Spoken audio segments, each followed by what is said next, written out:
নমস্কার বন্ধুরা, সুস্মিতার রান্নাঘর স্লাইস অফ লাইফে আরও একবার আপনাদের সকলকে স্বাগত জানাই। আজকের পর্বে খুব সহজ অথচ দারুণ টেস্টি একটা ছোটো মাছের প্রিপারেশন তৈরি করে দেখাবো। গরম ভাতের সাথে অসাধারণ খেতে লাগে, তাছাড়া শরীরের জন্য খুবই উপকারী, কারণ ছোটো মাছ চোখ ভালো রাখতে আর আমাদের ক্যালসিয়ামের ঘাটতি পূরণ করতেও সাহায্য করে। তো এই রান্নাটা করবার জন্য আমি এখানে নিয়েছি 400 গ্রাম চাপিলা মাছ। মাছগুলোকে কেটে ধুয়ে পরিষ্কার করা রয়েছে। এবার মাছের মধ্যে হাফ টিস্পুন হলুদ গুঁড়ো আর 1 টিস্পুন দিয়ে দিচ্ছি নুন। এই মাছগুলো বাজারে পেলে অবশ্যই একবার বন্ধুরা রান্নাটা করে দেখবেন, এটা কিন্তু দারুণ খেতে লাগে। তো নুন হলুদে মাছগুলোকে এখন ম্যারিনেট করে নিচ্ছি। নুন হলুদ মাছের মধ্যে মাখিয়ে নেবার পর 10 মিনিটের জন্য বাটিটাকে একটা সাইডে রেখে দিচ্ছি। এবার একটা কড়াইতে পরিমাণ মতন সর্ষের তেল গরম করে নিচ্ছি। তেলের কাঁচা গন্ধটা চলে গেলে এর মধ্যে দিয়ে দিচ্ছি লম্বা লম্বা করে কেটে নেওয়া একটা মাঝারি মাপের আলু। যেভাবে আলু ভাজার জন্য সাধারণত আমরা আলু কাটি, ঠিক সেভাবে করে আলুটাকে কাটতে হবে। তবে একদম পাতলা করে নয়, একটু মোটা করে কাটবেন যাতে আলুর টুকরোগুলো গোটাও থাকে, আবার সেদ্ধও হয়ে যায়। আলুর মধ্যে অল্প নুন হলুদ অ্যাড করে এখন আলুগুলোকেও হালকা একটু ভেজে নিচ্ছি। খুব বেশি সময় ধরে ভাজবার প্রয়োজন নেই, জাস্ট 2 মিনিট মতন ভেজে নিলেই হবে, যাতে কাঁচা ভাবটা চলে যায়। ভাজবার সময় কিন্তু গ্যাসের আঁচটা আমি হাই রেখে 2 মিনিটের জন্য এগুলোকে ভেজে নিচ্ছি। তো 2 মিনিট ভেজে নিয়েছি, আলুগুলো হালকা হালকা ভাজা হয়ে এসেছে। এবার এর মধ্যে দিয়ে দিয়েছি কুচনো একটা পেঁয়াজ।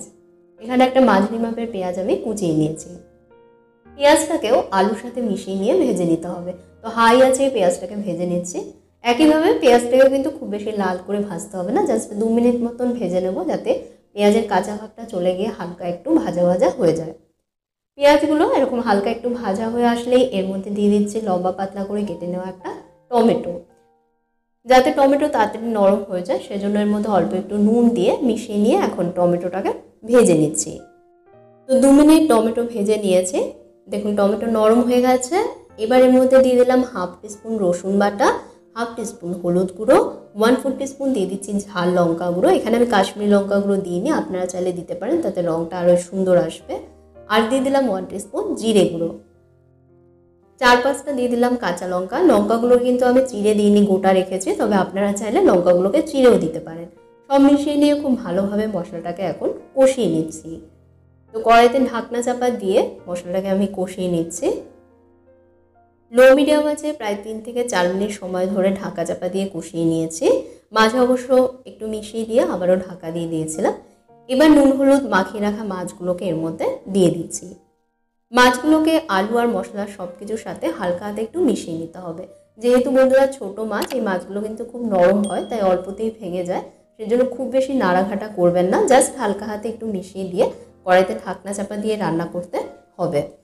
তো গ্যাসের আঁচ হাই রেখে এভাবে করে 1-2 মিনিট রান্না করে নেবার পর আবারও মাছগুলোকে একটু মিশিয়ে দিতে হবে।